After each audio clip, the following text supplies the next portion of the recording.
Воздухот во главниот град за сите е загаден, освен за градоначалникот Чилегов. И покрај тоа што Скопје излезе од трката за зелена престолнина на Европа, убедува дека изминатите 3 години Скопјани ниту еден ден не дишеле загаден воздух. Мене ми е особено драго што ние успеавме во рок од 3 години Скопје да го симнеме од најзагадените градови во светот на подолу од 400-то место. Оваа година, сами сте свесни, години на назад, да речам овие 3 години, веќе немаме загадени денови на тој екстремен начин.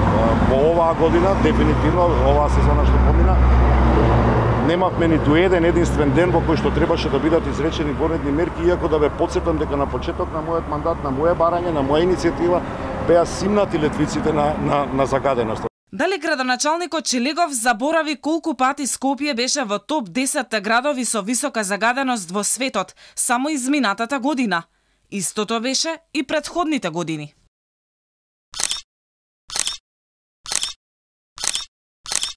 Само пред 1 месец во Скопје загадувањето беше близу 1000 микрограми PM10 честички.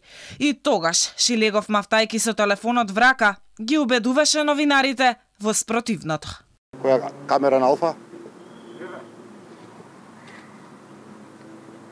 Јас не го тврдам тоа, граѓанските иницијативи го тврдат тоа, дека не, јас нема да ви одговорам. Еве ви покажувам. Место одговор. Јас за синоќа и за утрова граѓанските иницијативи тврдат дека е загадено. Значи сега јас на загаденост на високо ниво со зелени графикони на градот едноставно не е точно.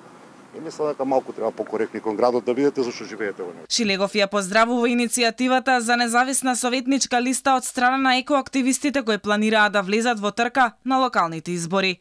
Тој не гледа конкуренција во нив. Според него, во демократска држава како Македонија, правото на секој граѓанин е да избира и да биде избран.